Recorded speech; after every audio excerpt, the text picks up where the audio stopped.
That's one. Okay. This is perfect. It's coming. Don't close. Okay. And I have to. Okay. Don't worry. Start. Okay. Bye-bye. Have a nice day. Nice lesson. Thank you. This is perfect. Thank you. Coming. Don't close. Okay. Hi guys. And, I have to. Welcoming everybody coming in. Okay. Bye-bye. Have a nice day. Bye guys. Bye. Nice lesson. Bye. Thank you. Bye. Bye. Thank you. Hi guys. Hi guys. I have to. Welcoming everybody coming in. Okay. Bye-bye. Have a nice day. Bye guys. Bye. Bye. Thank you. Hi guys. Hi guys. I have to. Welcoming everybody coming in. Okay. Bye-bye. Have a nice day. Bye guys. Hello. Hey, hello everybody. Hello. Hi everybody. Nice to see you. Nice seeing you all joining. So I've got 9 participants so far. I'm gonna start calling some names. Yeah, help me out. So do I have Susanna, Sandra, Marianna, Monica? Yes, here I am, Marianna. Marianna, hi. Hello. Monica, do I have you? Yes. Yes, Hi, I'm here. Monica. Monica Ziviani. And then I've got Georgia already. Angela. Angela? Okay. Angela, are you with us? Is that Angela? No? All right. Anna? Anna Elettra? Laura? Yes, I'm here. Hi, Laura. Claudia? Yes, I'm here. And my camera is working. Sorry, Laura? No, my camera didn't work last time, but today it's working. Oh, okay. Your audio is not great. Can you fix it? I don't know, maybe it's the connection. I have had some problems with my students. It really is. I can hear you well. I can hear you well. If you can hear well, that's all right. Sorry, I can't hear much of what you say. Marina? Marina? Not yet. Piera? Emanuele? Yes, I'm with you. Hello, Hi. everyone. Hello, Emanuele. Cristina? Cristina, and then Emanuela Montini. No? Valeria? Valeria? Paloma? Tiziana? Anna Chiara? Yes, I'm here. Good Hi, afternoon. Anna Chiara. Paola? Francesca? Marilena? Yes, it's me. Hi, Here I am. Nicoletta? Hi. That's not yet with us. Elena? Yes, I have. Hi. Okay, Elena. Elena Milli. No. Elena Roero. I've already put you present, love. Okay. Thank you. Looking for Elena Milli now. She's not in. Okay. Right. So it's 17:32, and let's see if I've got one message from Stefano. Oh gosh.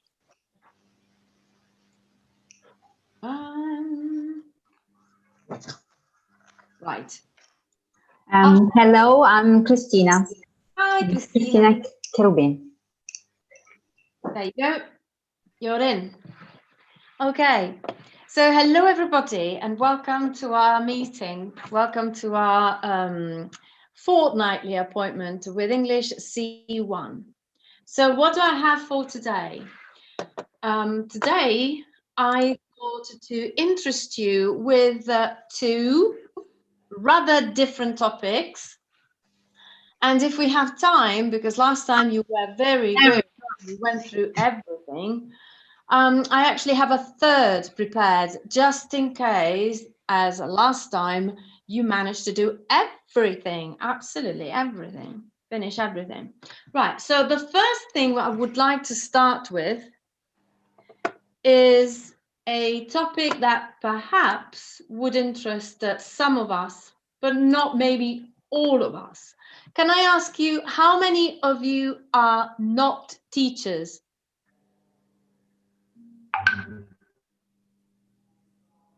Anyone here who's not a teacher? Wow.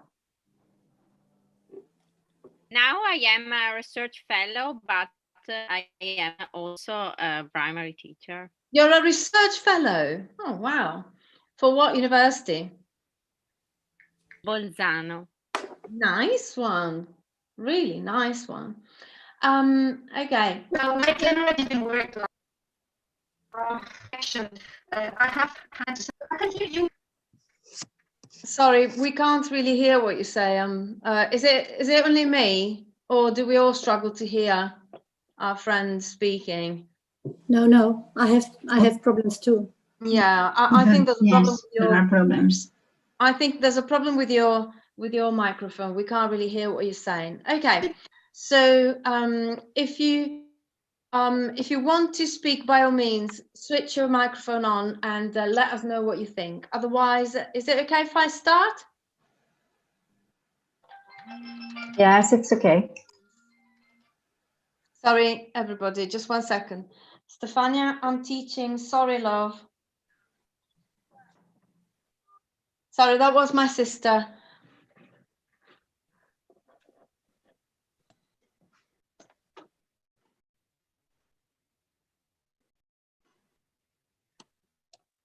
Okay, sorry everybody, I had to mute because my sister called and I had to alert my mother that her assistance is needed. Nothing to do with our lesson, so here we go. As I said, for today I've got 2 topics and I hope to interest you in the following. First one, I wanted to talk about what it does mean to teach online. I don't know what you are doing, but I'm very busy doing that. I'm teaching online and I'm also busy teaching to teach online. And the other topic I have for you is a listening on the dark history of bananas.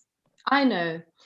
And if we manage to finish that, I have another one, and I do not tell you what it is because it really is bonkers, to use some slang.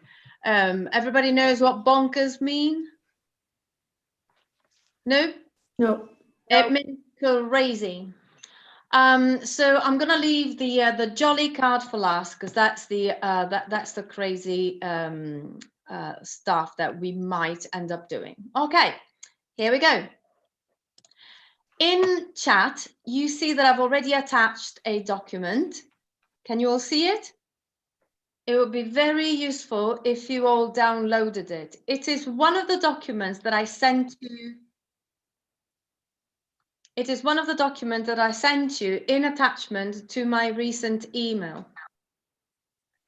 So it is the document in which you will record your thoughts as I start the first listening. Okay? Everything all right? Have you got any questions? But I haven't listened before.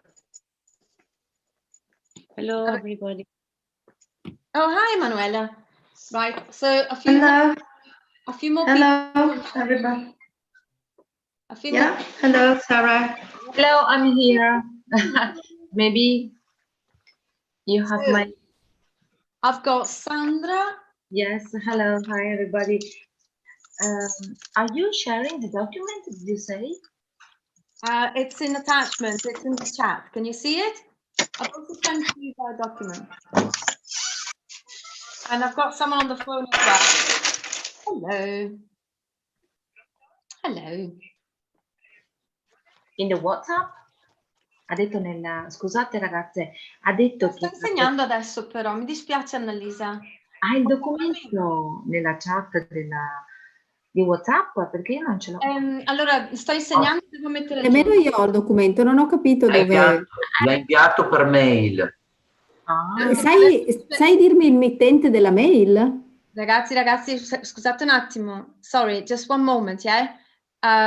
Keep calm. And in a moment, I shall reveal everything. Please let me put present the people who are in the meeting. If you all start speaking at once, it's not clear to me who's in and who's out. okay. Do I have Susanna?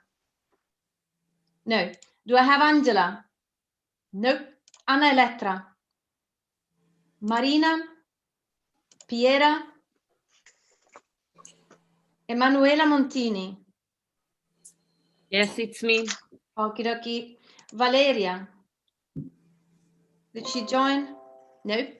Paloma? Yes, I am. Hi, Paloma. And then Tiziana? Nope.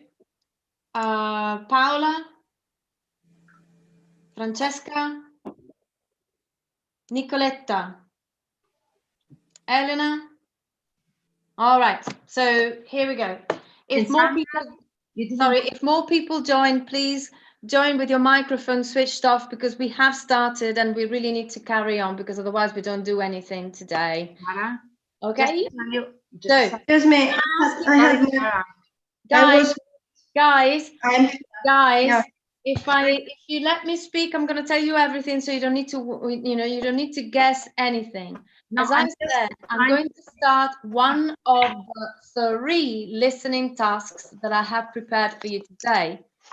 In the chat, if you look in the chat, you can see a document that I have attached here. If you don't see it, I will attach it again. Don't worry. Okay. If you don't see it, it's because probably you've joined late. Here we go again. I can't see it. You can Sorry. now, because I've just reattached it. So it is very useful if you keep this document in front of you. The first listening, as announced, is on online teaching.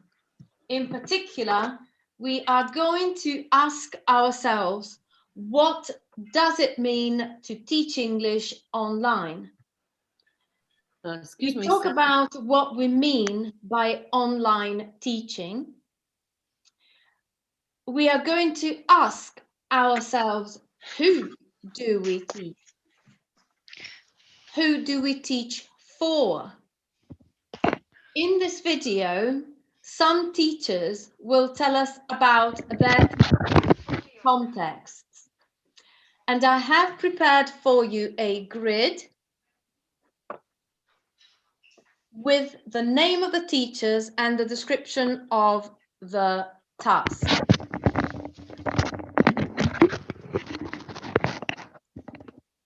So, you should see my screen now. This is what the document looks like, yeah?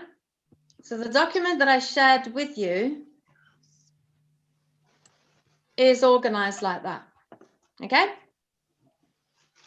As you listen to the video, try to listen to these 4 teachers talking about who they teach, or whom they teach, better, what they teach, and where their learners are. Furthermore, they also inform us on who they work for. So as you listen, try to note down these informations.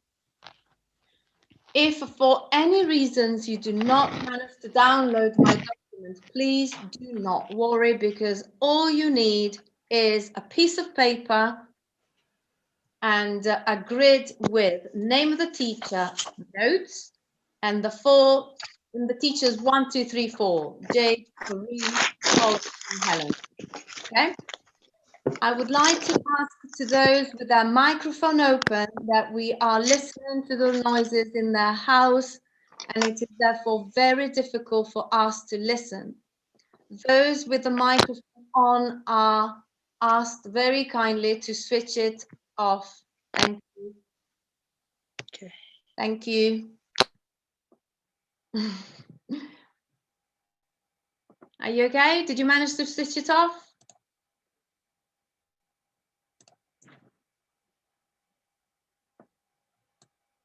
Good.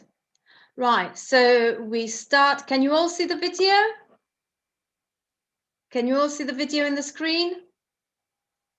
Yes, we can. Thank you, Sarah. Fantastic. So we start, and 1 and 2 and 1, 2, 3. Here we go.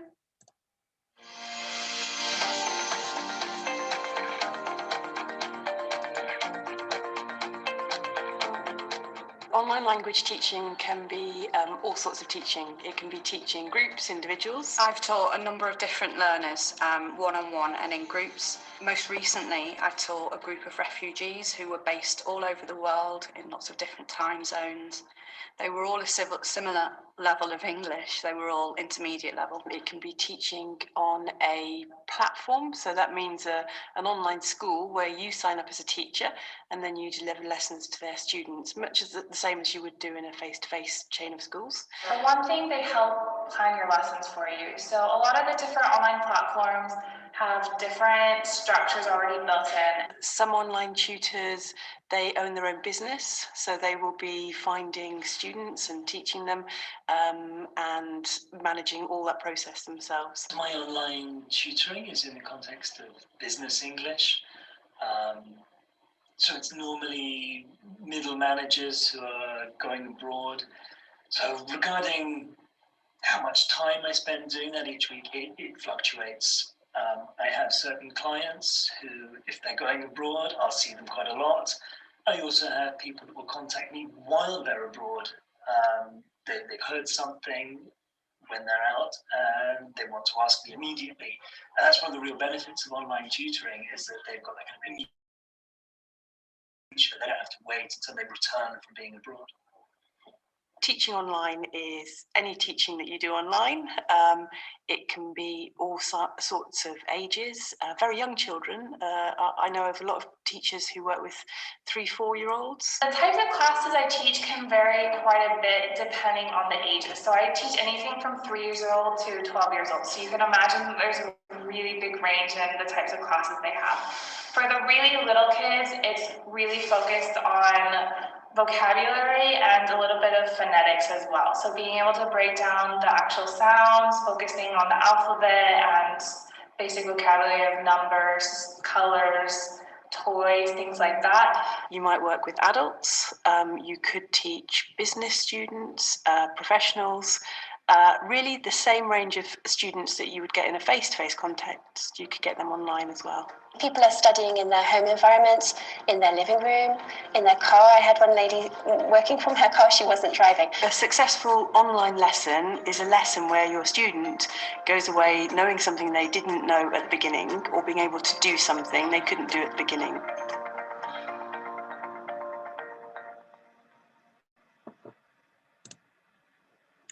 Okay, so we go back to our reflection on who these people teach, what they teach, where, and who they work for. Did you manage to get some information?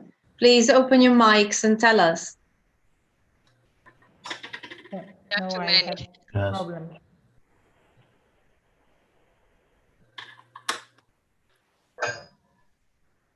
Anyone? Yes, Jade. Well, I understood that she's teaching to refugees. Okay, she's teaching refugees. Okay, she's teaching refugees. Well done. All over the world. Are, oh, sorry. Yeah, all over the world. They're based all over the world. Well done. In different time. At different times, yes. At different time. In different platforms, but I'm not sure about this. Okay, I'm not sure either. I don't remember that, sorry. Yeah, and, different platforms too, yeah. Sorry? Yes, sorry, I also heard from different platforms. Yeah, I heard that. Okay. I'm not sure, but okay. Right, I don't know, because I missed that detail if she said that. Okay, anything else? What about other teachers? Did you get any information regarding other teachers? Well, about Corinne, I think. Yeah, She's go for it. Well, children, I think. She teaches, well, vocabulary, colors, toys, numbers. Well done. Structures, nothing else. Okay, yeah. Alphabet, phonetics, and she teaches 2 to 3 years old students. Yes, well done. She teaches from 3 years old to 12 years old. Yeah, well done. And Oliver teaches to managers, okay, and teaches business English. okay, okay. Well done, well done. Everything is correct. Excellent. So, do you want to listen to it again to fix the last the bits and pieces you didn't manage to get the first time round? Yes, please. Yep, let's go for it. Can you all see the video? Yes. Here we go.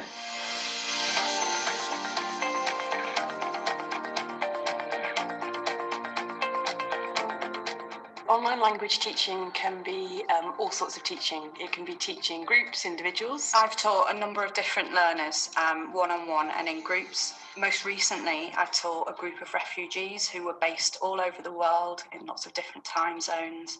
They were all a similar level of English. They were all intermediate level. It can be teaching on a platform. So that means an online school where you sign up as a teacher and then you deliver lessons to their students, much as the same as you would do in a face-to-face chain of schools. For one thing, they help plan your lessons for you. So a lot of the different online platforms have different structures already built in. Some online tutors, they own their own business, so they will be finding students and teaching them and managing all that process themselves. My online tutoring is in the context of business English. So it's normally middle managers who are going abroad. So regarding how much time I spend doing that each week, it fluctuates. I have certain clients who, if they're going abroad, I'll see them quite a lot. I also have people that will contact me while they're abroad. They've heard something when they're out and they want to ask me immediately. And that's one of the real benefits of online tutoring, is that they've got that kind of immediate access to the teacher. They don't have to wait until they return from being abroad. Teaching online is any teaching that you do online. It can be all sorts of ages, very young children. I know of a lot of teachers who work with 3-4-year-olds. The types of classes I teach can vary quite a bit depending on the ages. So I teach anything from 3 years old to 12 years old. So you can imagine that there's a really big range in the types of classes they have. For the really little kids, it's really focused on vocabulary and a little bit of phonetics as well. So being able to break down the actual sounds, focusing on the alphabet and basic vocabulary of numbers, colors, toys, things like that. You might work with adults. You could teach business students, professionals, really the same range of students that you would get in a face-to-face context. You could get them online as well. People are studying in their home environments, in their living room, in their car. I had one lady working from her car, she wasn't driving. A successful online lesson is a lesson where your student goes away knowing something they didn't know at the beginning, or being able to do something they couldn't do at the beginning.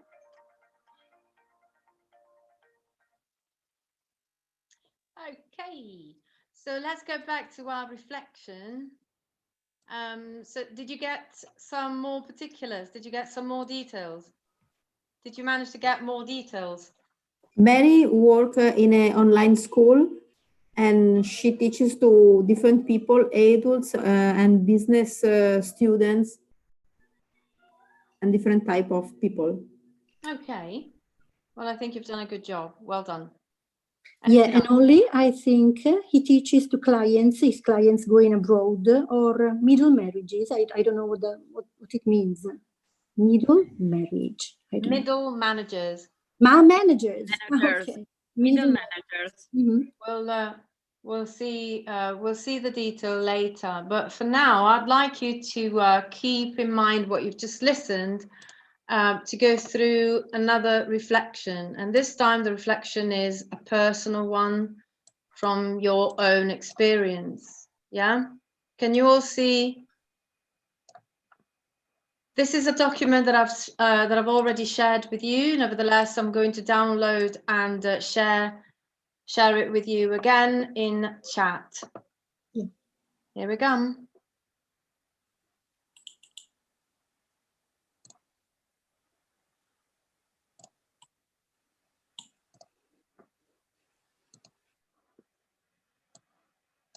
Right, you should all have it. Yeah. You want Nevertheless, we write something? Do you want we write something down? I don't think you don't need to write anything. If you write if you want to, yeah. This is really to get the so let me present again so we can all see it. We can all keep it in front of us, yeah. Don't worry about writing anything. So we reflect and we share.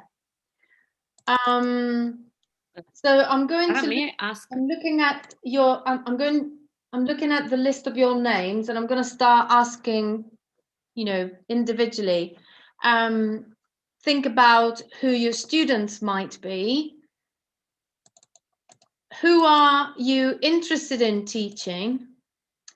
Will you teach younger learners or adults? Will you teach learners in your country or learners from around the world? Would you prefer to work for a company or for yourself? So we share our ideas, okay? Not in the comments, but we actually share our ideas,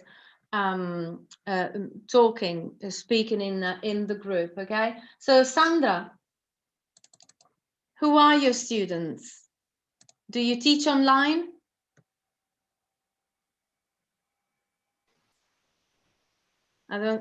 Sandra might not be hearing me. I think I've got Marianna. Marianna, do you teach online? Yes, correct. I'm not a teacher at the moment. I'm not teaching at the moment. Okay, So okay. I had my hands up before when you asked who is not a teacher, but maybe you didn't see me. I did, and I'm so sorry. No problem. Anyway, I'm interested in teaching to children, to young children especially.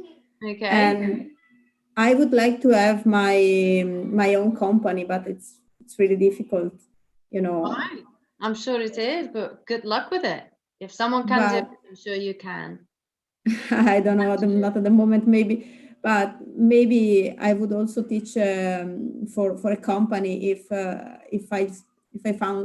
will find someone that need a teacher, I would be interested in, and I would prefer to teach face to face instead of online. So learners are in my country because you cannot teach abroad if you're not abroad. Okay. So this is what I would like to do. Thank you very much. Monica, can you share your thoughts about that? Are you a teacher? Do you teach online? Yes, I am. I'm a teacher, and I have to teach. I had to teach online. Right now, I am teaching at school, so I have my students in front of me. But I tried both experiences, and well, there are advantages and disadvantages in both of these. Okay. I like. Sorry. No, go ahead. Go for it. I found the online teaching with students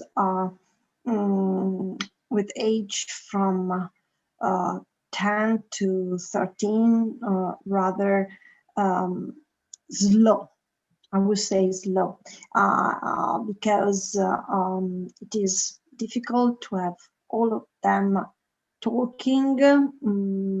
I'm not going to say at the same time, but when you have to keep reminding them to switch off the microphones. They only turn it on when they have to speak, but they would like to. So it's Something about it.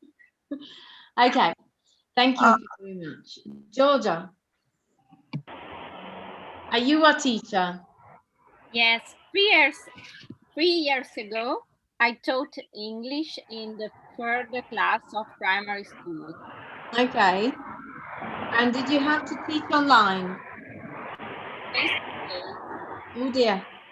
Georgia, we can't hear you very well. Are you on the road or something? We hear a lot of background noise.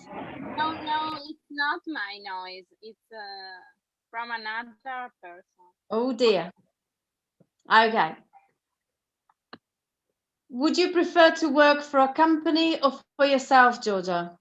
For a company. Right. For what kind of company would you like to work for? For a school or a university? All right. So university is not quite a company, but I get the gist. Okay. Well, thanks very much. So this is the kind of conversation that I wanted to elicit by showing you these two documents. And now I wanted to show you this. No, not this, but rather this. So these are the opinions gathered from an online chat, yeah? In a moment, they're going to appear in a moment. Here we go. And I would like you to take a moment to read through these opinions, and perhaps we can share our thoughts after you've read the 1, 2, 3, 4, 5, 6 speech bubbles.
Okay, so did you find opinions that are close to yours, or do you want to share your responses to these opinions? These are opinions collected on a chat on the topic that we've just listened, watched, and discussed.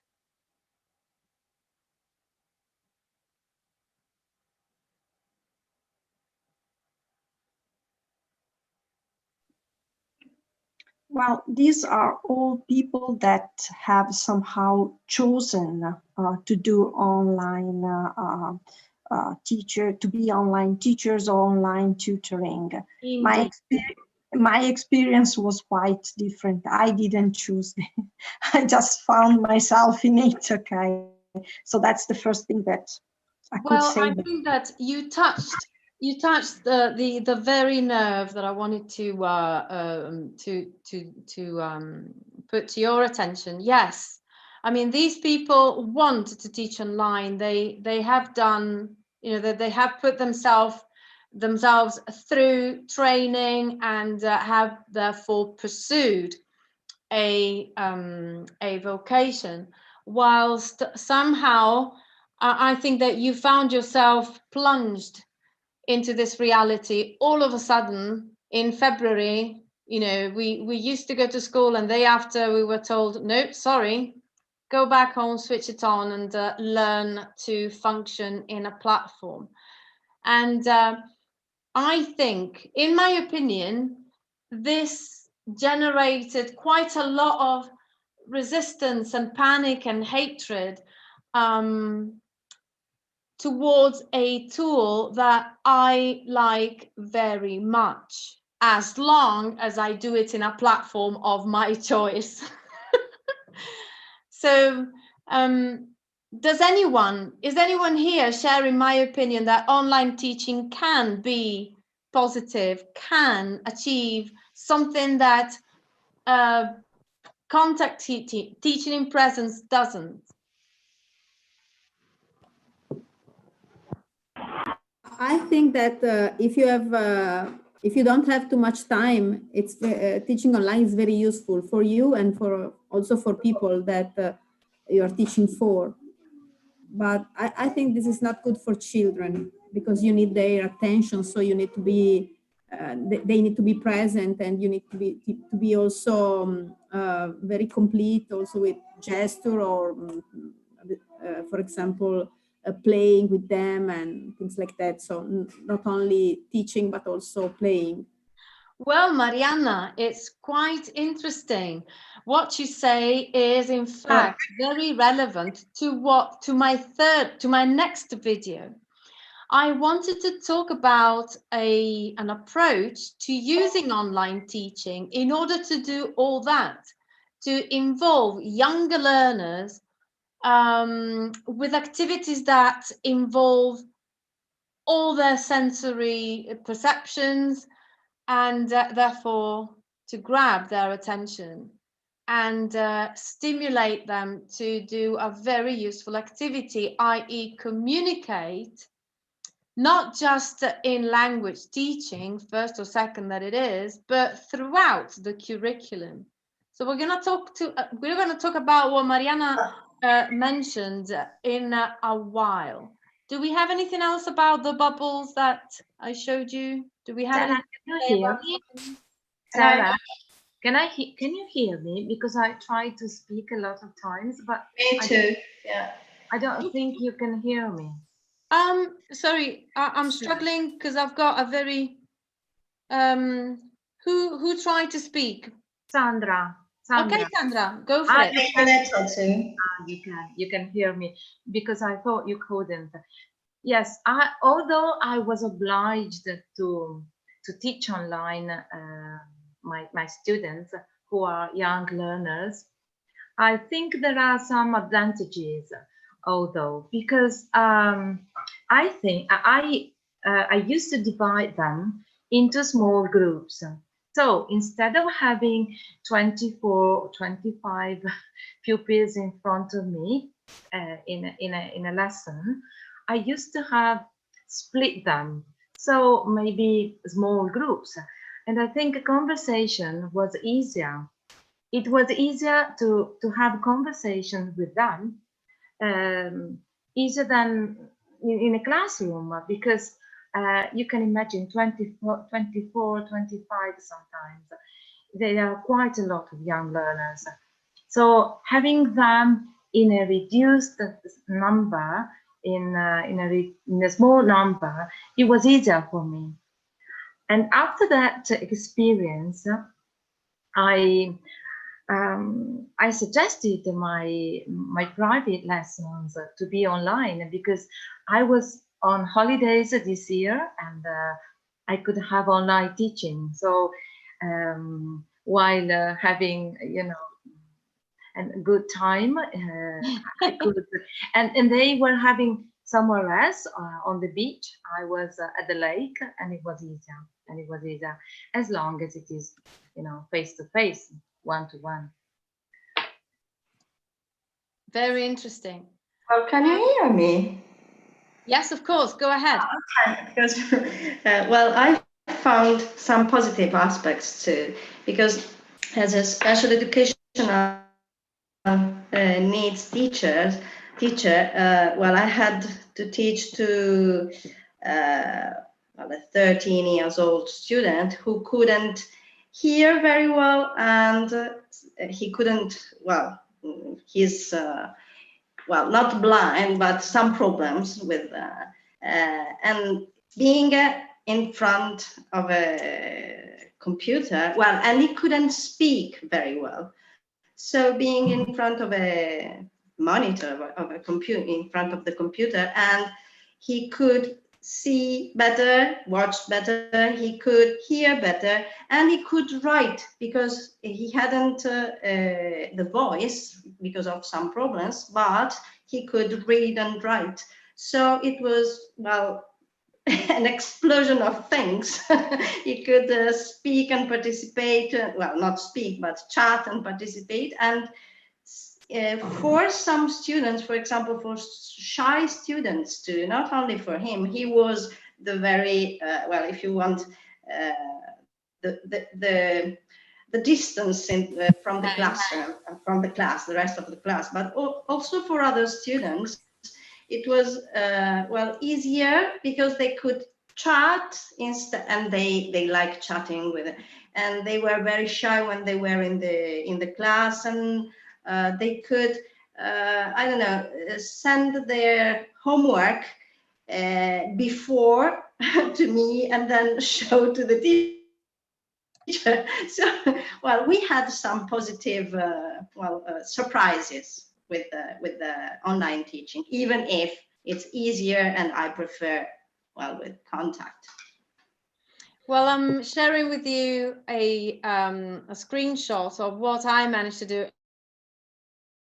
For the, well, actually not the first time. Well, the first time I taught Italian students, and the first time I taught, no, the second time I taught in Italy, but I did only a very short supply episode. And when I had to teach online, I grabbed the opportunity to make of them all filmmakers and poets. So this is what I did with them. So I exposed them to videos, I exposed them to flip charts, and the very shy ones did not have to fight to have a voice. They were given a turn and they were able to speak and express themselves. And the fact that I was teaching online allowed me to visually demonstrate what I wanted them to do. And I did not speak Italian once in my instructions to them. And I am going now to make you listen to my, there you go, I think it's this one. I want you to listen to the directions, to the instructions I gave to a group of first year secondary school students.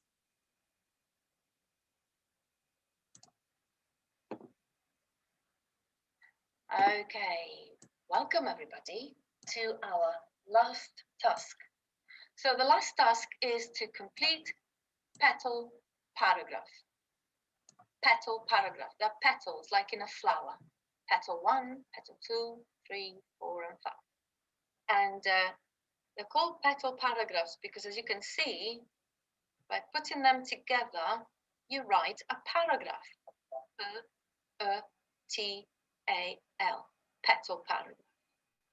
So, for example, you look at the poem. Where's the poem? If we look at our poem, Forever, Forever My Dog. Here we go. if we look at the poem, Forever My Dog, and we find the first quote, cute, small, loving, and always on my mind. First, we ask ourselves, does this make the speaker sound happy or sad? Do you think that the poet, feels happy or sad, cute, small, loving, and always on my mind? I mean, she says very nice things. The dog is cute, the dog is small, it's loving, and it's always on her mind. I think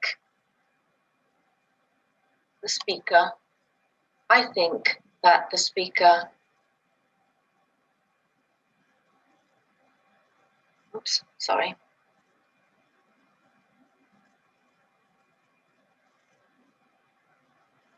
The speaker sounds happy, okay? And I highlight it. And then I go up here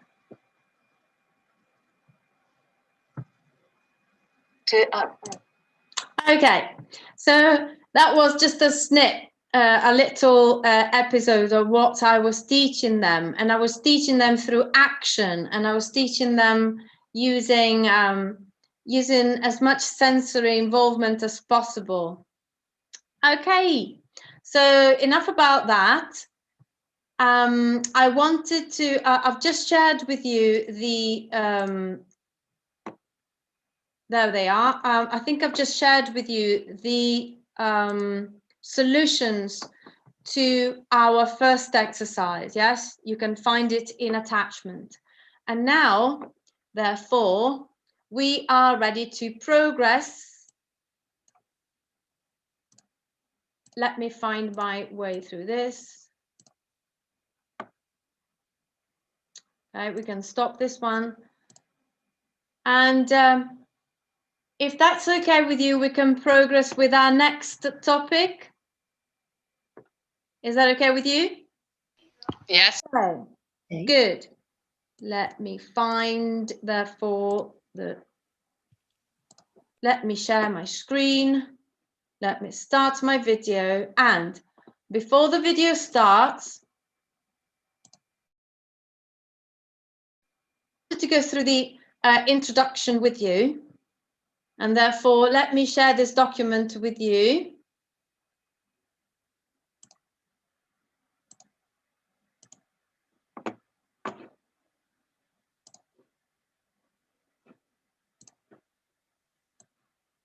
Here we go.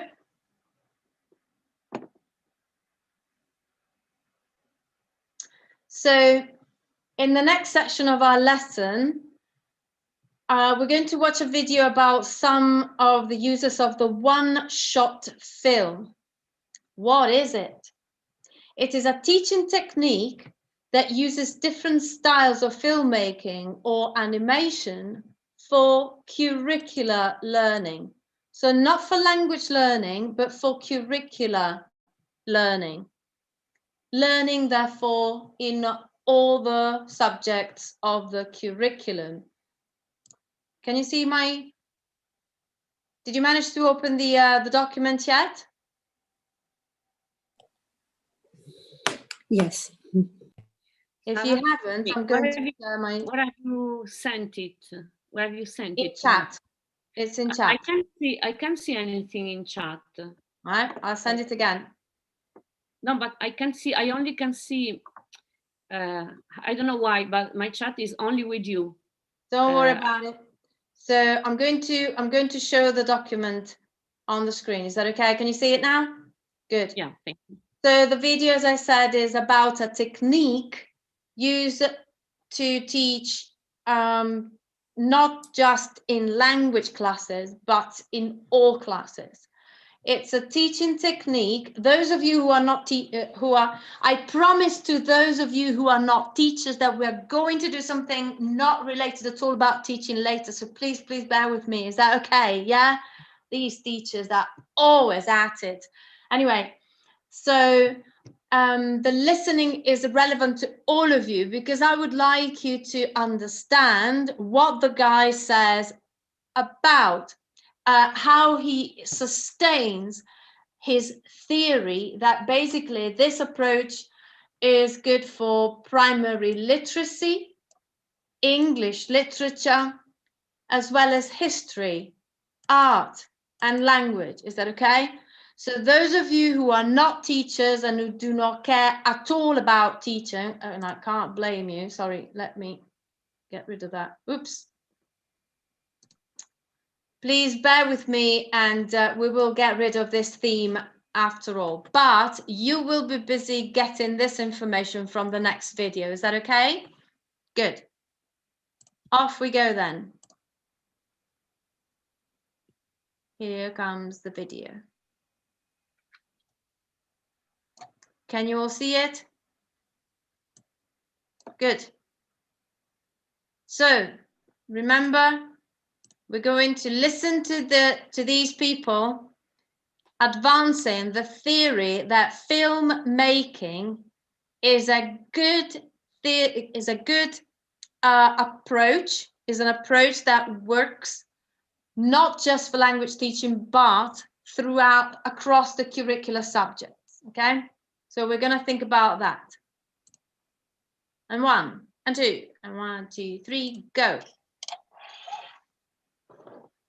I think with film and animation, it is very much, this is what we want to get to, how are you going to get us there? So you're putting it always back onto them and letting them problem solve and think about the ways that they're going to solve that problem. So it's not teacher-led, it's child-led with you sort of guiding from the side. With that think stage, the students really have to use a range of tools. They could be mind mapping, they could be using a thought shower, various prompts, structured prompts to get them to really interrogate the subject that they're looking to make their film about. They work as a team collaboratively in doing that. They discuss and they share this learning. They really have to work out a strategy to solve the problem. So these are transferable skills that they would need in learning any part of the curriculum, not just restricted to a filmmaking project. So it's a really robust methodology for teachers to use across the curriculum. And once these core skills have been adopted through the filmmaking program, we tend to find that they get rolled out across other methodologies and other techniques in the classroom. If we follow through the processes which our pupils have been involved in, the idea of working together as a group, sharing ideas, thought sharing about the plot, the narrative of the film that they're going to make, working as a team, dividing up roles, thinking outside the box, taking chances, thinking, well, what will work, what won't work, let's give it a go. Sometimes children think that the first idea that they have is the one that they'll go with. And it's only when they learn to listen to the opinions and the thoughts and the views of others in the group that they realise that not always is the first thought the best one, and that everybody can learn by pooling ideas and working collaboratively. Okay, so we go back to the theory, and can I have your thoughts therefore?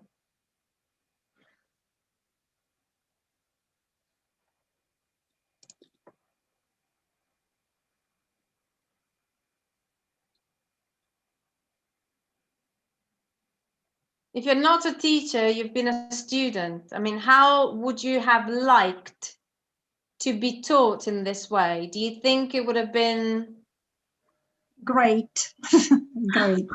Wow.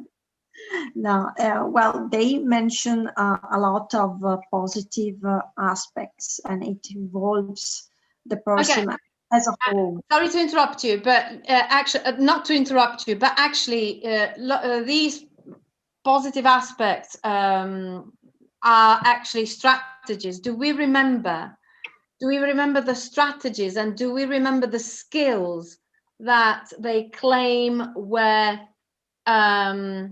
reinforced through this methodology? Yeah, problem solving, Problem solving. team working, listen to the opinion of others. Indeed. To do what? And what in particular, what did they say that listening to the opinion of others did? They made them Sharing ideas. showering ideas, sharing and showering ideas, yes. And therefore that led to do what? Team working, to learn team working. Team working, yeah. Understanding and accepting that sometimes the first idea that comes to mind is not necessarily the one that has to stick, but that it is natural to have to change your mind, to have to go back and say, well, actually, it works best if we go back and fix, this little details in order for the story to have a plot. And I mean, this one looks like, teachers going about the same thing. However, I have done other jobs, not for choice, but, necessarily I found myself having to do other jobs at managerial type. And they were the very skills that I needed to do. I needed my team to be on board. I couldn't have a team that said, oh, don't give a monkeys about that. I needed therefore the team to be, to feel comfortable in putting the ideas forward. But I also needed the team, individuals in the team understanding that their idea was good, but not necessarily the one that had to stick and therefore go for. Yeah. So these are lifelong skills, aren't they? They are lifelong skills. Yeah, I would like to say also that it's a way to think across the curriculum, not. Paloma, you switch your microphone off. I'm sorry. No, I would like to say that working like that, it's interesting because you think across the curriculum. You are not thinking inside the subject. You are thinking through the subjects. So from the history to art to music, you are working in this kind of languages all together. Indeed. I agree with and you. something else, yes, Sarah. Something else that I'd like to add is that this activity is probably student-led, not led by the teacher. And this is, sorry, yeah? Yes, I agree with you. Okay, because sometimes when it's the teacher who suggests the activity, the students leave that as a kind of order coming from the teacher. And this way, they feel the protagonists of the activity, I think. Yeah, yes, of course. And they end up in the very films that they produce, in the very stories that they produce. Yeah, and I wanted to share with you a concern that teachers expressed. Teachers were concerned that they were not able to include rota, learning by rota, the memorization of items and blah, blah, blah, the rules or things that you need to learn by heart. And they were very, very concerned that this thing didn't lend very well to quizzing, to testing. Yes? What do you think about that?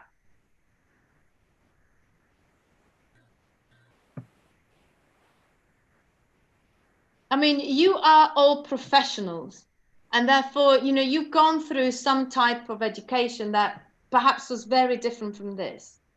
As adults, therefore, can you tell me, did you benefit from the rota learning you were exposed to? Do you think that after all, it did you some good?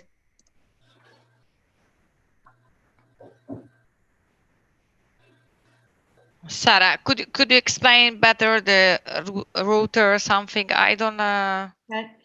I don't understand.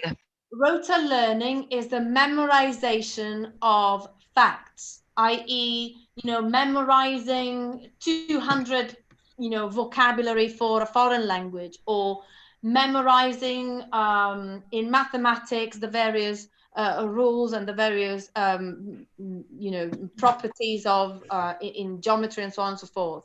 In science, you have to learn by heart all the symbols and so on and so forth. So a concern that the teachers expressed with this method is that yes, it involves students. Yes, it makes them feel at the heart of the curriculum, but that after all, children did not have the knowledge that they needed to extract necessarily from our subject. Like, for example, the rota learning, the vocabulary and the rules for mathematics and the rest of it. Having gone through a process, having gone yourselves through a process, through an education system that asked you to memorize a lot of facts by heart, what do you think the pros and the cons are of an approach like this one? Anna Chiara, what do you think? Okay, I think there are the pros are that students are in this kind of approach, they are using their own minds, and they are following their own as you said, the lesson is led by the students, so they think about what they're talking about, and their mind is very active. But I also think that there should be a part, or at least something of a lesson, let's say an English lesson, that has to be learned by rota, for example, the vocabulary. But I think also that learning by rota shouldn't finish there, by learning. But I mean, what you learn by rota should be involved and used to think about and to learn by heart. I don't know if it was clear and if you know what I mean. Yes. Okay. I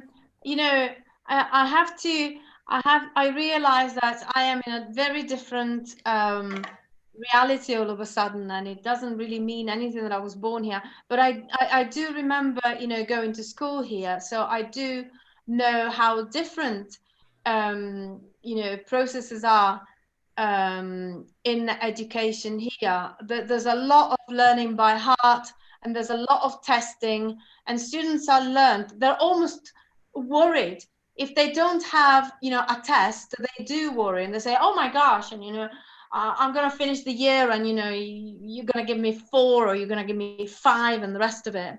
Okay, whilst as soon as they come in touch with other processes, with other educational processes, they understand that the product is a lot more important than all the things that learn by heart. However,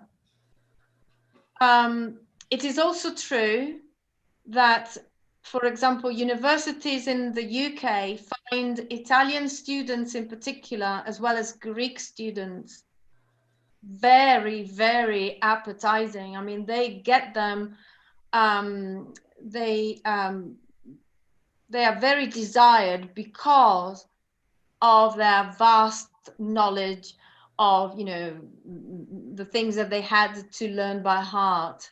So it's not all bad. I think that there should be a balance, yeah? So, some hands-on and some top-down. So some top-down teaching as well as some bottom-up teaching, yeah? Yeah, I agree with you. Okie dokie. All right. Well, that's my second topic done. And some of you are going to think, oh, thank God for that. And now comes the surprise. Can I say something? Yeah, of course you can. Sorry. No, I was thinking about it's like language learning, language speaking. For example, in these last years, I couldn't speak a lot because I'm teaching to other students and I'm not teaching English. And my vocabulary, I lose my vocabulary because I can't practice every day. So I think it's like in language, you need the balance you said, like in language learning, because I can know structures and processes of the language because I studied languages at university, but if I don't have the vocabulary, I can't speak. So I think the two things have to go together. Absolutely. Absolutely. We need to prepare our students to have hands-on, but also to feel entitled. I think that children taught in that way feel more ready to take the lead, ready to be in charge of processes, because they've done it in the past. They know, you know, their teachers perhaps asked in turns to take the lead on a project, to take the, you know, or to take another role in another project. And if you don't do it when you are young, it is very difficult to have that kind of initiative, that kind of entrepreneurial spirit when you grow up. Entrepreneurial spirit, yeah? Do I make myself understood? Yes. Yes. Good. I mean, some people are born to be managers, whatever manager means. But managers doesn't mean only, you know, to be at the head of a firm telling, you know, the lay people to, you know, lay bricks or make a car or God knows what. To be a manager means to manage something, to be in charge of something. But if you've never been in charge of anything before, how can you do that? You know, you need to have had a taste of that to know whether or not you want to do that in the future. That is my theory anyway. So now, after all this, I am going to go back to some perhaps more conventional listening. Oh, actually, don't forget that our listening, intensive listening part of the course is almost finished. Yeah, almost finished. Not that it's going to end. I mean, you know, you're going to still be exposed to listening, but not as intense so far. I've done it on purpose because listening is the toughest thing that people think they need to do, right? So now I'm going back to something a bit more conventional. Something that will force you to watch a video, do a quiz, read additional information, and then discuss. How's that? Yeah? Are you ready? Okay. Is your brain up for it? Okie dokie. So in order to make it work better, I am going, is it okay? I'm going to share the link to the quiz with you. I'm going to do that now. Before I have to, sorry about that, yeah?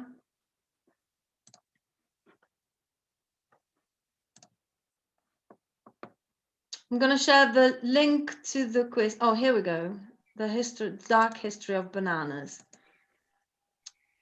Get the link, copy it. Where are you guys? Here we go. I just sent you a link. If you click on the link, you are going to open a quiz. However, please do not look at the quiz now, because first of all, I want you to be busy listening to the content. Is that okay? Yeah? Good. Sorry, Sarah, where do you send the link? Yeah. Yes, we haven't got any link in the chat. Oh, because I have the same problem. I think we are privately only with you. Of Yeah. course. I can't see anybody else in the chat. You're absolutely right. Here we go. Okay. I've just sent it to Now, everyone. Is that okay? now it's okay. Here you are. Okay. Thank you. Thank you. Thank you so much. No problem. But as I said, please do not be tempted to do the quiz. That's not important, okay? Don't think of the process, yeah? Not the end result. Think the process. So put yourself through the listening first and then do the quiz. And the only thing that I need to do now is get to grips with what I want. Ooh, quite there. Right. Let me share my screen again. Okie dokie. Can you see the video? This video is actually taken from TED. Do you know about TED Ed? Yes, of course. Good. Maybe some people don't. It's actually, and therefore this video wishes to be a way to introduce you to a resource. Not just for teachers. This is an excellent resource for those who want to continue doing intensive listening activities on any topic.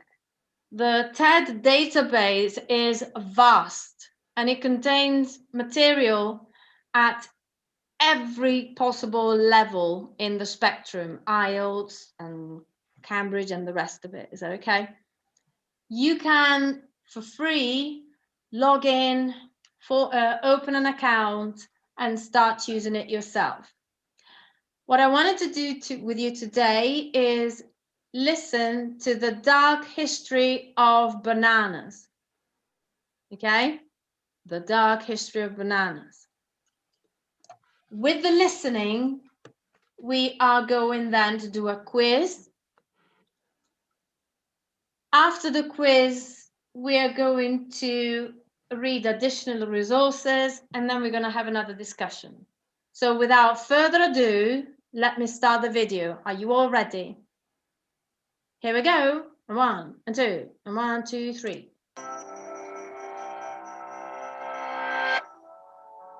On a December night in 1910, the exiled former leader of Honduras, Manuel Bonilla, boarded a borrowed yacht in New Orleans. With a group of heavily armed accomplices, he set sail for Honduras in hopes of reclaiming power by whatever means necessary. Bonilla had a powerful backer, the future leader of a notorious organization known throughout Latin America as El Pulpo, or the Octopus, for its long reach. The infamous El Pulpo was a U.S. corporation trafficking in, of all things, bananas. It was officially known as United Fruit Company, or Chiquita Brands International, today. First cultivated in Southeast Asia thousands of years ago, bananas reached the Americas in the early 1500s, where enslaved Africans cultivated them in plots alongside sugar plantations. There were many different bananas, most of which looked nothing like the bananas in supermarket aisles today. In the 1800s, captains from New Orleans and New England ventured to the Caribbean in search of coconuts and other goods. They began to experiment with bananas, purchasing one kind, called Gros Michel, from Afro-Caribbean farmers in Jamaica, Cuba, and Honduras. Gros Michel bananas produced large bunches of relatively thick-skinned fruit, ideal for shipping. By the end of the 1800s, bananas were a hit in the US. They were affordable, available year-round, and endorsed by medical doctors. As bananas became big business, US fruit companies wanted to grow their own bananas. In order to secure access to land, banana moguls lobbied and bribed government officials in Central America and even funded coups to ensure they had allies in power. In Honduras, Manuel Bonilla repaid the banana man who had financed his return to power with land concessions.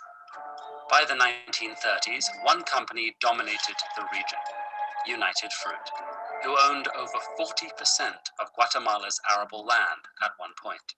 They cleared rainforest in Costa Rica, Colombia, Guatemala, Honduras, and Panama to build plantations, along with railroads, ports, and towns to house workers. Lured by relatively high-paying jobs, people migrated to banana zones. From Guatemala to Colombia, United Fruit's plantations grew exclusively Gros Michel bananas. These densely packed farms had little biological diversity, making them ripe for disease epidemics. The infrastructure connecting these vulnerable farms could quickly spread disease. Pathogens could hitch a ride from one farm to another on workers' boots, railroad cars, and steamships. That's exactly what happened in the 1910s, when a fungus began to level Gros Michel banana plantations, first in Panama and later throughout Central America, spreading quickly via the same system that had enabled big profits and cheap bananas. In a race against Panama disease, banana companies abandoned infected plantations in Costa Rica, Honduras, and Guatemala, leaving thousands of farmers and workers jobless. The companies then felled extensive tracts of rainforests in order to establish new plantations. After World War II, the dictatorships with which United Fruit had partnered in Guatemala and Honduras yielded to democratically elected governments that called for land reform. In Guatemala, President Jacobo Arbenz tried to buy back land from United Fruit and redistribute it to landless farmers. The Arbenz government offered to pay a price based on tax records, where United Fruit had underreported the value of the land. El Pulpo was not happy. The company launched propaganda campaigns against Arbenz and called on its deep connections in the US government for help. Citing fears of communism, the CIA orchestrated the overthrow of the democratically elected Arbenz in 1954. That same year in Honduras, thousands of United Fruit workers went on strike until the company agreed to recognize a new labor union. With the political and economic costs of running from Panama disease escalating, United Fruit finally switched from Gros Michel to Panama disease-resistant Cavendish bananas in the early 1960s. Today, bananas are no longer as economically vital in Central America, and United Fruit Company, rechristened Chiquita, has lost its stranglehold on Latin American politics. But the modern banana industry isn't without problems. Cavendish bananas require frequent applications of pesticides that create hazards for farm workers and ecosystems. And though they're resistant to the particular pathogen that affected Gros Michel bananas, Cavendish farms also lack biological diversity, leaving the banana trade ripe for another pandemic. You've probably noticed that when your bananas ripen, they get little brown spots all over the peel. What are those? And is it still okay to eat? Find out what makes your produce go mushy and brown with this video.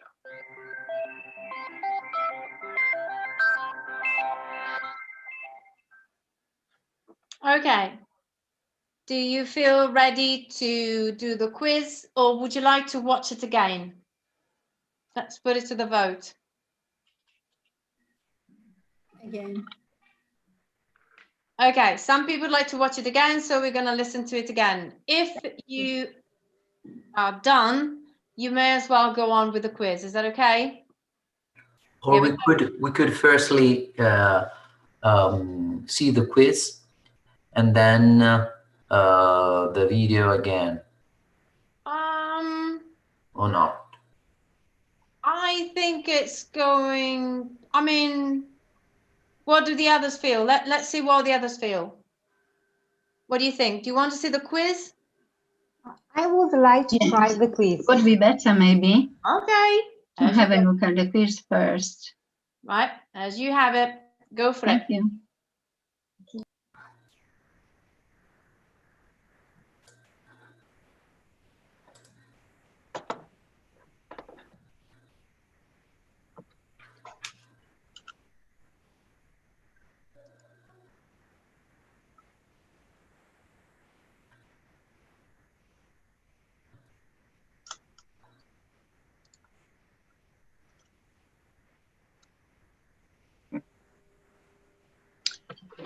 Sarah, I'm sorry, but I can't still see the quiz. I don't know why. Oh, yes. You can't see the quiz? Yeah, We can't see. No, you have to wait a moment and then you can see it. Okay. Thank you. Because it takes time. No. Thank you. Now.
Not always easy. Sarah, sorry, I did not understand. Are we going to listen to it once again or not? Of course we can. Okay. We can do whatever you want. Would you like to listen to it again? Yeah, I think it's better. Okie dokie. I mean, the quiz wasn't very long and I was hoping you finished it, but is it okay to show it again now? For me, okay. I haven't finished the quiz. Okay, so let's give people 1 more minute before we watch it again. Is that okay? Yeah, I did not do the quiz. I just thought that we were having a look. Yeah. No, people, the majority of you expressed the wish to do the quiz first before watching it again. I did not understand. Okay. I gave you time to do the quiz. It's Excuse me. okay, nothing changes. Besides, I'm going to open the quiz again, and you can use it and do it as many times as you want after that. Is that okay? I would like to know, have I to send it now or have I to wait? The quiz is not done to test you. The quiz is actually done to give you feedback on what you have understood. When you submit it, you automatically receive the result. And the result tells you what you've done right and what you've done wrong. So far, I've got 2 people who's responded. Okay, I'll send it. Thank you. And they have 3 and 4 points out of 5 respectively. Not bad. Even with my students, I use quizzes not to test them, but to make sure that they have something to focus on when they listen to material. I don't think it's actually good to tell people, listen to this and understand something. So the quiz is my way to channel your attention to these topics.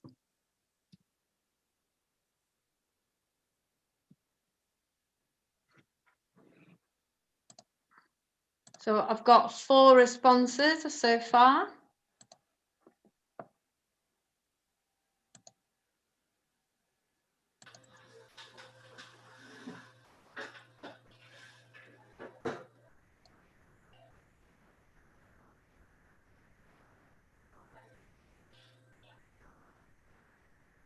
I think that cognitively it would be better if you solve the quiz, i.e. if you present the quiz and face what you did right and what you did wrong. Next time when you listen, you will understand better. You will get a better awareness of the type of information that you got the first time. And by contrast, the type of information that you missed. So Tiziana says maybe it's better if you mute Tiziana. Oh, I don't know. Right.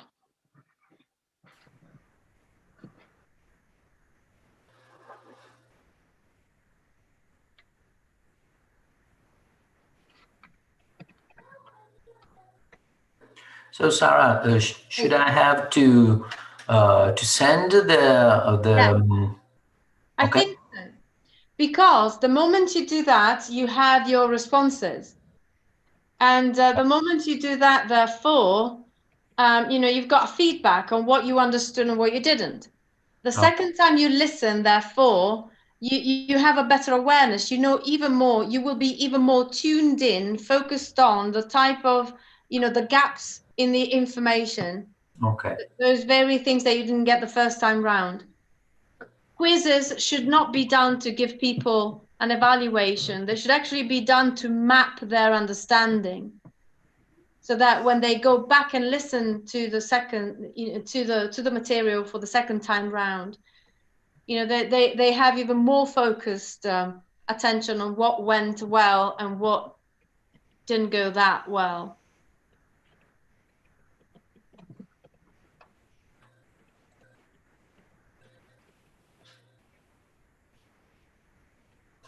So I've got 4 responses, 5. People are still thinking about it. Yeah.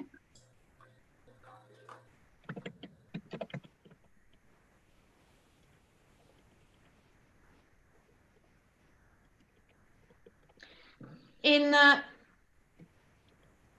when we start doing reading exercises, you will become more aware of the pattern that at C1 and therefore at academic level, people follow when they speak, when they write. Do you remember that at the beginning of the course, I said that in academic contexts, and therefore in complex communicative contexts, information is presented in a rather predictable manner.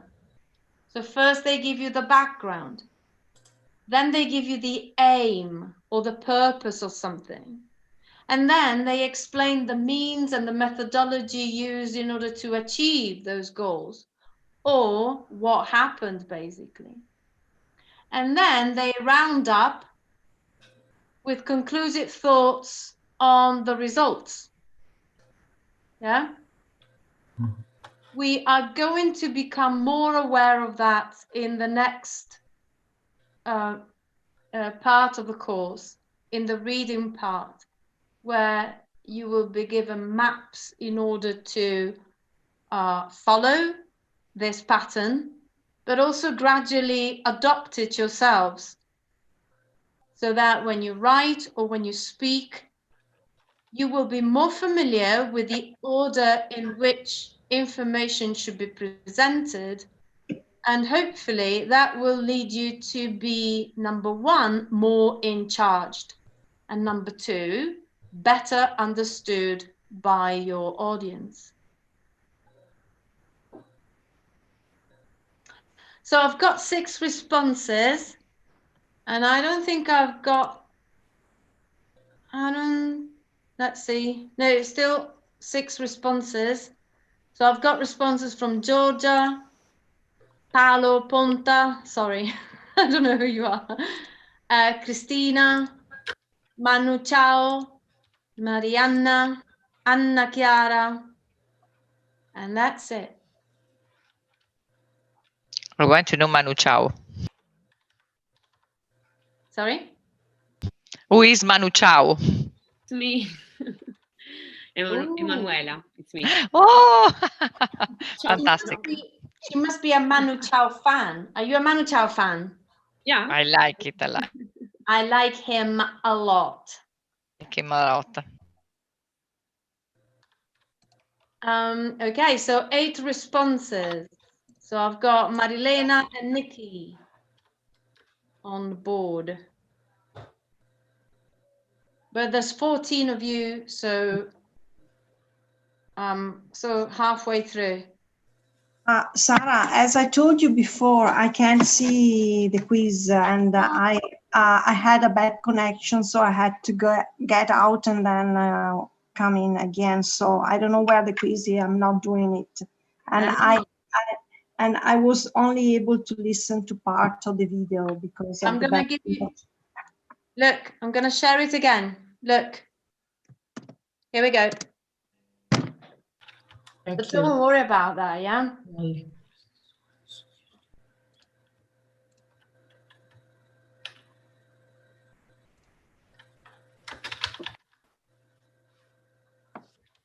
Okay. 9, which is good.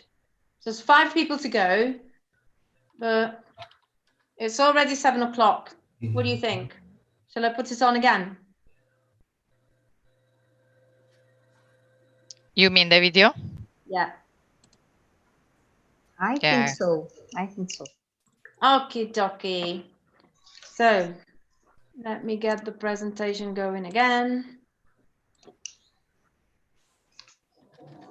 Are you ready? In 1 and 2 and 1, 2, 3, go.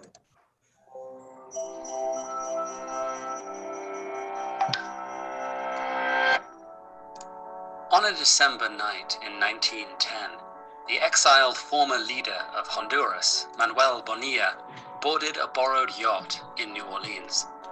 With a group of heavily armed accomplices, he set sail for Honduras in hopes of reclaiming power by whatever means necessary.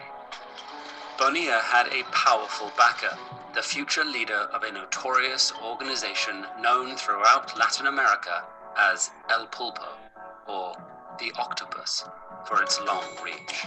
The infamous El Pulpo was a US corporation trafficking in, of all things, bananas. It was officially known as United Fruit Company, or Chiquita Brands International, today. First cultivated in Southeast Asia thousands of years ago, bananas reached the Americas in the early 1500s, where enslaved Africans cultivated them in plots alongside sugar plantations.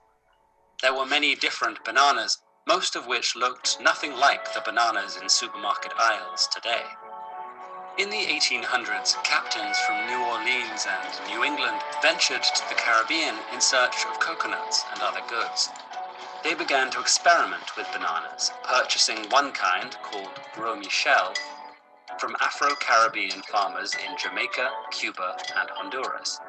Gros Michel bananas produced large bunches of relatively thick-skinned fruit, ideal for shipping. By the end of the 1800s, bananas were a hit in the US. They were affordable, available year-round, and endorsed by medical doctors.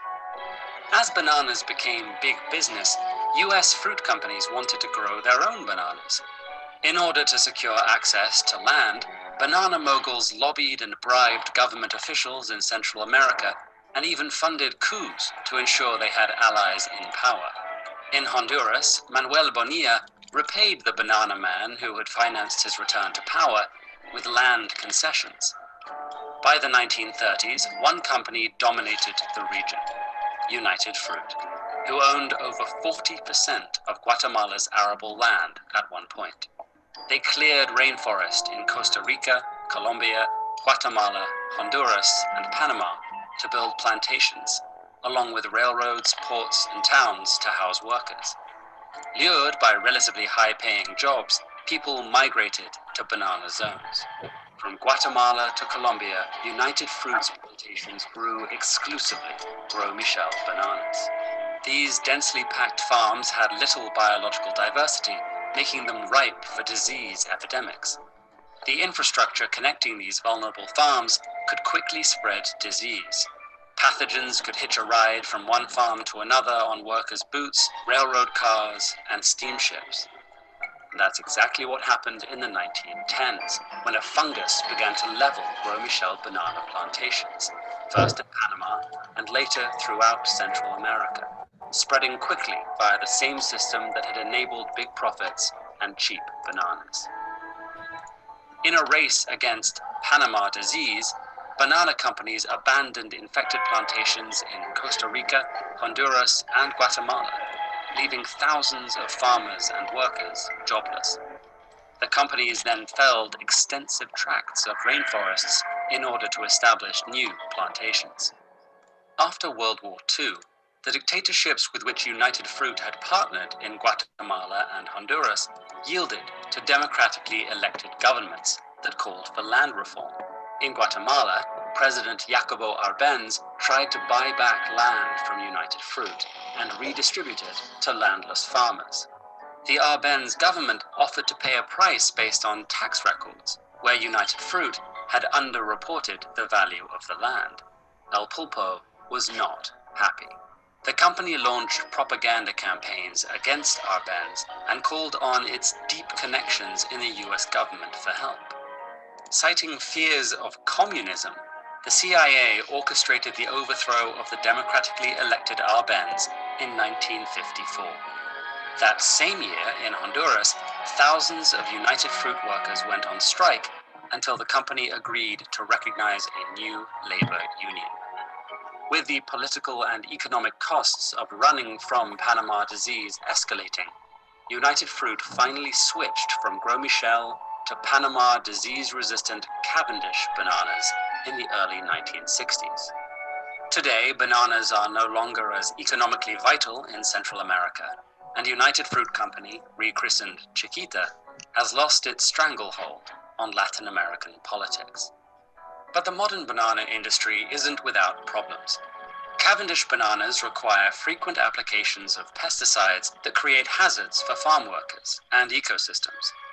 And though they're resistant to the particular pathogen that affected Gros Michel bananas, Cavendish farms also lack biological diversity, leaving the banana trade ripe for another pandemic. You've probably noticed that when your bananas ripen, they get little brown spots all over the peel. What are those? And is it still okay to eat? Find out what makes your produce go mushy and brown with this video.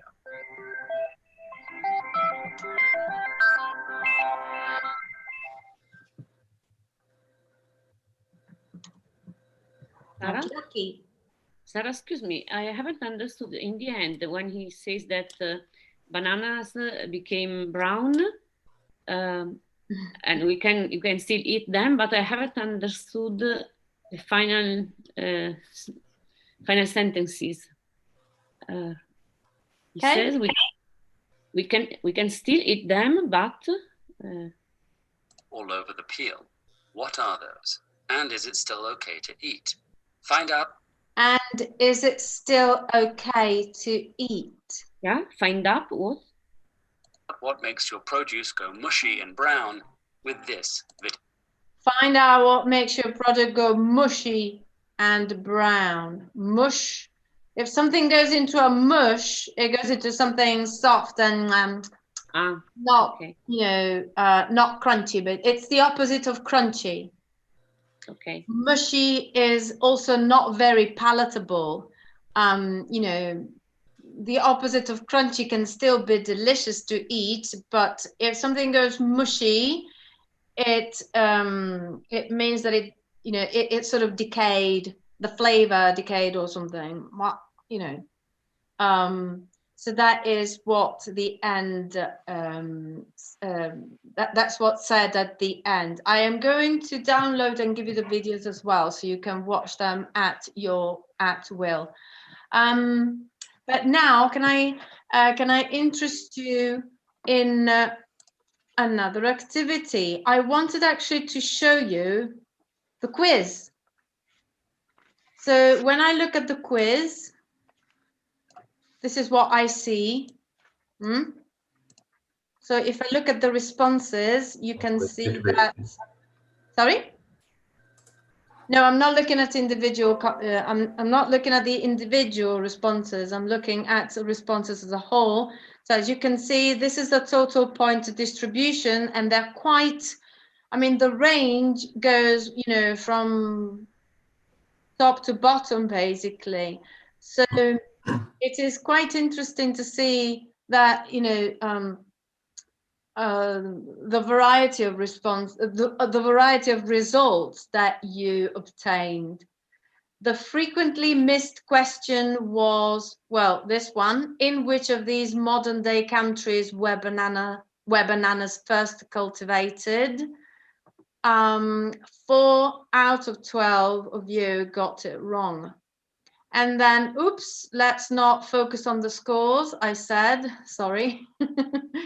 And this is the first one, yeah? So this is the first answer. Sorry, let me put it up a bit better. So in which of these modern days countries were bananas first cultivated? 4 out of 12 correct responses. Yeah? So this one caused some problems. And then what are some reasons why Gros Michel became the most popular bananas in the United States? 9 out of 10 replied correctly. So this is a question you all found pretty easy, or rather easy to answer. You're welcome to ask whatever questions you might have.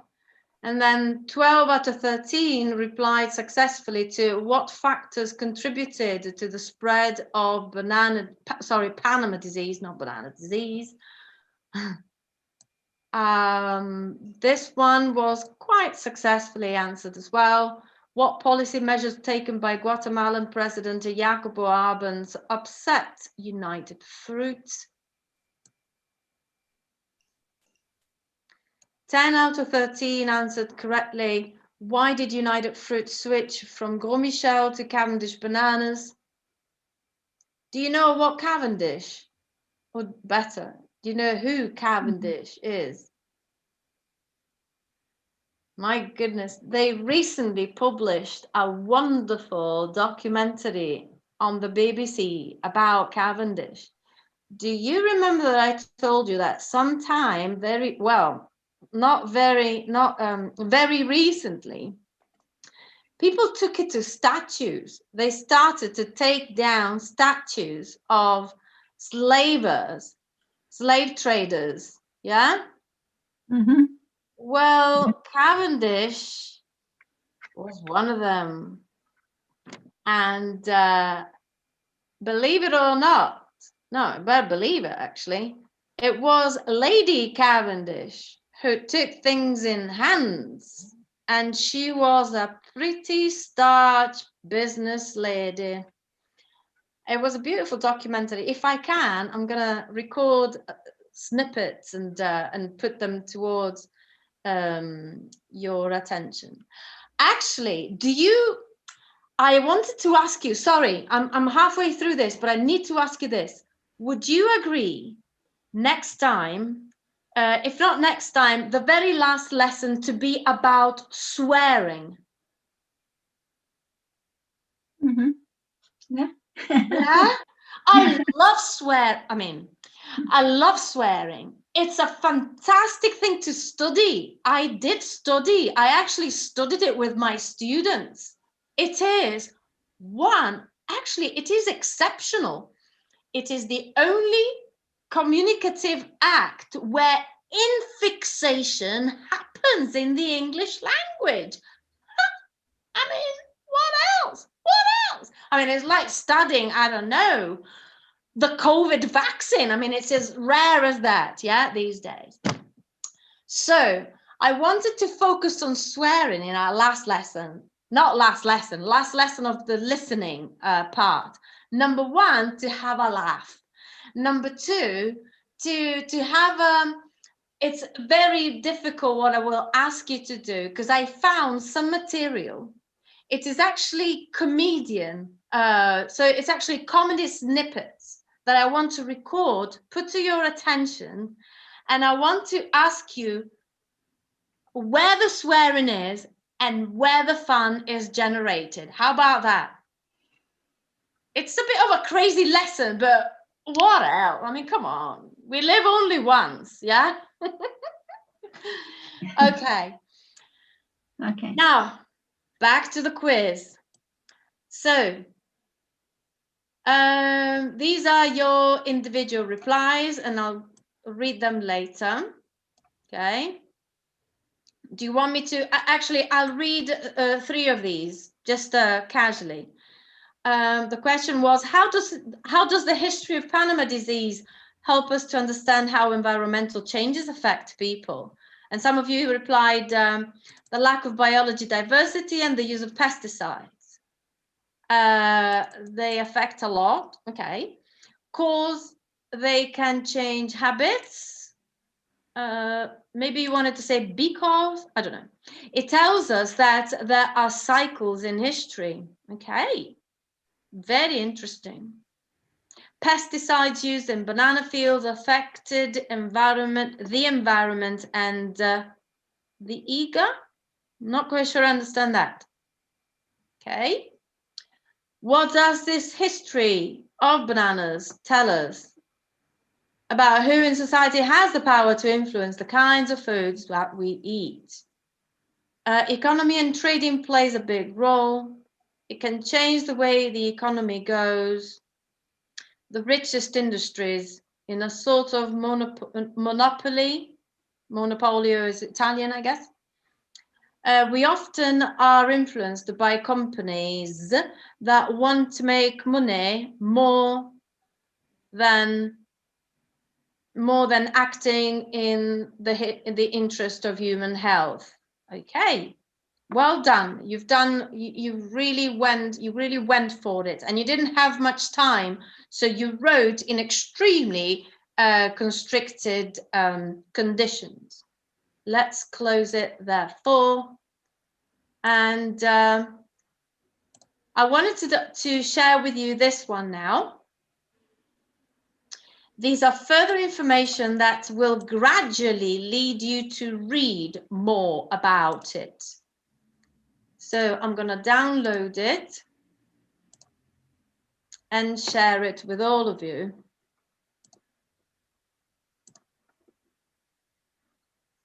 I think I'm sharing to everyone now. Yeah. But in any way, don't be too bothered about reading it now, because I'm sharing my screen and show you all about it. Yeah. So sorry, I'm a bit slow sharing every time. Oh, here we go. So additional resources. What if I asked you to read? Yeah. Who would like to take the lead and read one paragraph? Yes, me. Love it. Go for it. Bananas are the world's most widely consumed fruit. At the start of the 20th century, bananas became a big business, giving rise to the United Fruit Company, one of the world's first multinational business corporations. How this mighty economic empire influenced politics, society, and environments in Central America? Excellent. Thank you very much. And in case you wonder, the bits in red will lead to other links and therefore further information on the topic if you wish to get informed. The second paragraph, please. Who would like to read it? Anyone? May I read? Go for it. Thank you. ProMusa is a network for scientific discussions on bananas. Musa is the scientific name for bananas. The site has a wealth of information, including a Musapedia with lots of facts about bananas, images of incredible diversity of bananas, and an extensive bibliography of all things banana. Yeah, I know. All things bananas. Who among you have ever been to the Caribbean or South America? Never. Yes. Well, I tell you, there isn't one banana that looks like the next without including plátanos. Now, plátano is like meat. You got frito, refrito, aplastado, tomado. I mean, the variety is mind-boggling. But my favorite ever is the guineo. It's a tiny little banana. Oh, but it is heavenly, heavenly. It's like ice cream. Anyways, hopefully COVID will allow, we'll bugger off soon, to use one of my favorite swearing, and allow us to travel soon all over again. Who'd like to read the next paragraph, please?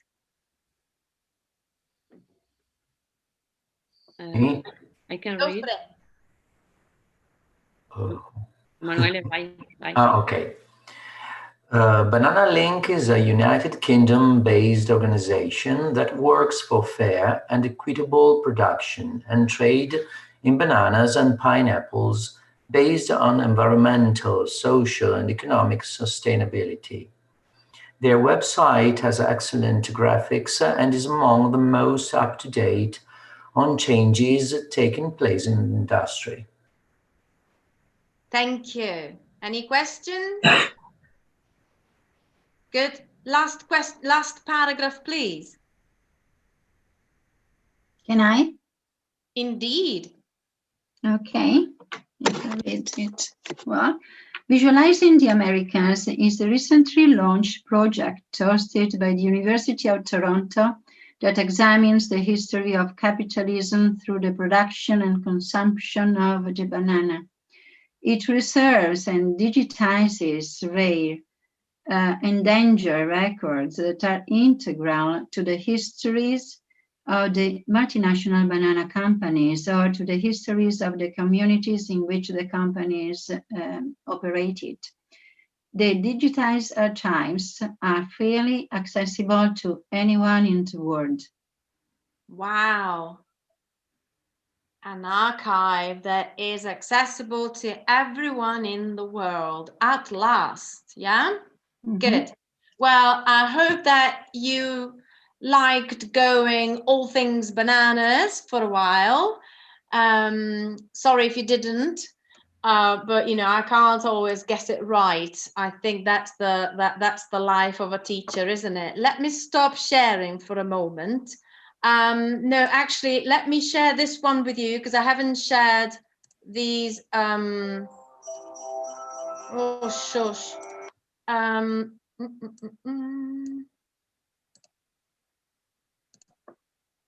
Sorry, I need to minimize you. Oh, I need to stop sharing for a moment, sorry. And it is nevertheless the time to stop sharing, because I wanted to share with you a few thoughts on what I've done. And I promise I'll send you all the videos in a moment.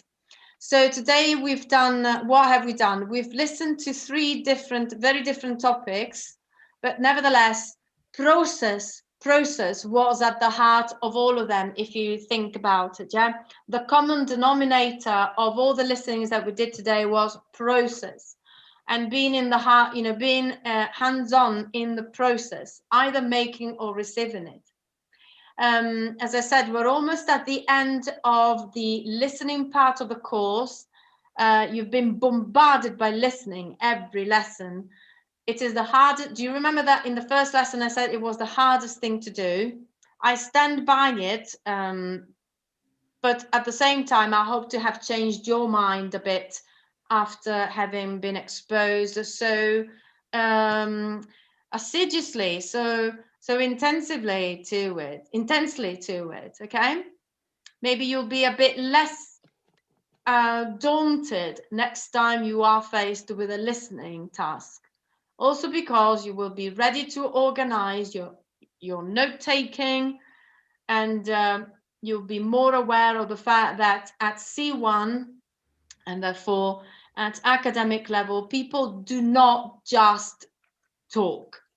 They have a very predictable agenda when they speak for academic purposes, i.e. to inform other people. First, they give a background. Then they give the aims. They will say who is involved. In fourth place, they will tell you about the processes, the methods, the methodologies, whatever means whereby what they were talking about was achieved. And they will conclude with, obviously, the conclusion, but also their stance on the matter, i.e. their point of view. They will use the last bit in order to drive through their stance, their point of view, their position, their theoretical position, their theoretical stance. We will talk more about this theoretical stance. We will talk more about that when we talk about speaking and writing, and therefore in the third and the fourth part of our course. We will have very clear maps of this in front of us when we start migrating from receiving messages, either listening to them or reading them, to planning, designing, and delivering our messages, either in speaking or in writing. Okay, so this is all. I'm going to be quiet now in the hope that I managed to upload here the documents that I wanted to share with you. And you can chat, ask me questions, but don't expect an answer, because unlike most women, I'm really bad at multitasking. Multitasking is definitely not my thing, sorry.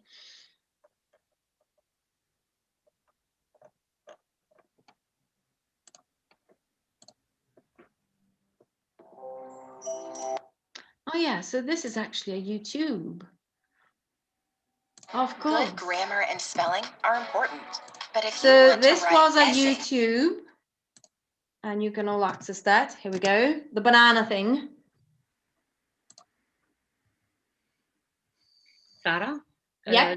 Do you normally suggest to listen to a video, for example, the first time without subtitles or with subtitles in English? It depends on what you want to do. Trying to listen. It depends on what you want to do, and what I mean is that you can understand, of course. Well, if you watch without subtitles, number one, you need to be pretty no, I'm going to start all over again. Can I, please? When we listen to something, it is hoped that we want to listen to that. We have a, we have a goal, right? So I am not talking about television random listening, because I told you, I'm sure, that I do not have a television. I don't even know what that is. So when I listen to something or when I watch something, it's because I want to watch that. I already have a motivation. Yeah. So if I am familiar and can predict what information I will extract from that content, I'm going without subtitles. If I'm in a hurry, for example, because I want material and I want to make sure that I've got material for my students, for example, I am going to put the subtitles there. If I do not want to make life easy for my students, I will not record it with subtitles. However, if I want my students to have a chance, perhaps not the first, but the second time, to focus on structures, definitely go subtitles. Definitely go subtitles. What you are advised, what theory says not to do, is to teach, for example, pronunciation with subtitles. It will never work. People will always read it in the sound system that they've got in their own language. It will mess them up, if anything. So whenever you want, whenever you want people to listen in order to improve their pronunciation or improve their listening and comprehension skills, never go with the subtitles. Go with the subtitles only when the focus is structures. Yeah, that's all. Thank you. So I shared with you the other video that we watched. I don't think I've got anything else to share with you, do I? Oh yes, there was a short film, wasn't there? There we go. Oh yes, of course, the one about using short film to improve literacy across the curriculum. And sorry, and enhance learning across the curriculum. Here we go. Okay, that's it. I don't have anything else to share with you today. I thank you all very much for attending the lesson. And I really do hope to see you in 2 weeks' time. Now, do you want some material in advance, or are you all scared that it is homework? Because I was really told, don't give these people any homework. They're scared of homework. They're very busy people. And I said, well, they do whatever they want. They're adults, nevertheless. So is that okay to interest you with some material with Yes. strict agreement that I do not want any homework, because I don't have time to correct your homework before I see you next time? It goes both ways, So what do we have on that? Do we have an agreement, or what do we think about that? Yes, I think it's a good idea. However, if one question asks me, oh, what homework did we have for next time? I am going to stop altogether. Yeah, it is not homework. I do not want to receive any homework. I'm not paid to correct your homework. And therefore just take it as a little niblet. You know what, restaurants actually, they put out their little niblets to interest customers to come in. Yeah, so I will do the same. I will entice you to my next lesson by giving you snippets and little bites of what's to come, of things to come. All right, I'm 1 minute late and they're already waiting for me in the other class, so I have to say goodbye. Bye-bye, everybody. Bye. Stay healthy. Bye-bye. Look after yourselves. Yeah. Bye. You Thank too. you. Thank you. Thank you. Bye. Thank you so much. I will. Bye. Bye-bye, everybody. Bye-bye. Bye, everybody. Bye, everybody. Bye-bye. Bye. See you next Bye. time. Bye-bye, everybody. Bye-bye. Bye. See you next time. See you in 2 weeks. Yeah. See you in 2 weeks. Bye. Oh, utente. Who's the utente? Might be someone I didn't put present. Utente, can you say who you are? Oh, that's Tiziana. Hi, Tiziana. I need to go to my next lesson. Do you have a question? I can't hear you. I can't hear you.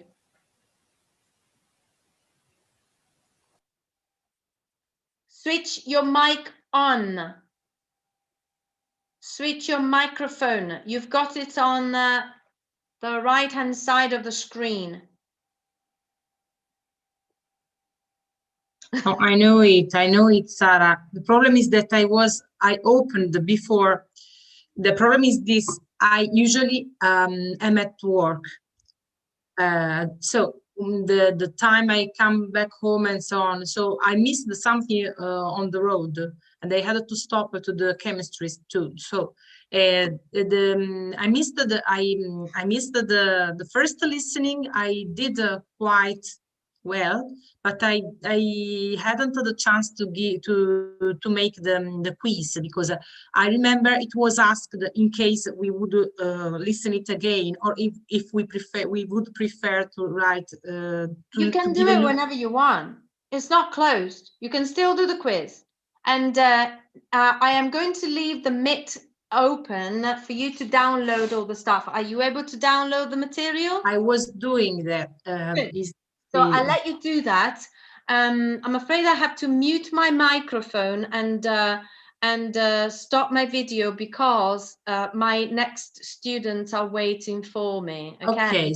Well, the last thing is this. Last time when I submitted some questions you gave us by Google Drive like this, I had problems to send you the reply because I was not allowed to write. I don't know why. Nobody is. And you have to download the document in order to write on it. Nobody. And after send it to you. Okay, personally. Yeah, okay. Yeah. Okay, thank you very much. So Okay, I'm going to download it. Stay there as long as you want, okay? I'm going to stop. Okay, thank video. you. Thank you very much. No problem, dear. I'm going to download it.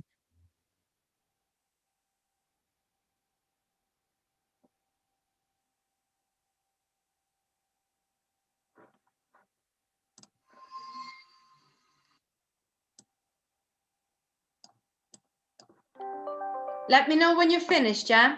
Yeah. Because I need to close the meet when you're finished. When it is written April file, it means that I downloaded it. Not necessarily. Because if I push it, it goes out and it starts speaking. So well, at that point, I'm sure that you're able to save it in your computer. So okay, if you try to find a little arrow. Okay, in case a downward arrow. Usually that's the one. That means. I know it works like this, but sometimes it doesn't. Okay. Don't worry. Don't worry.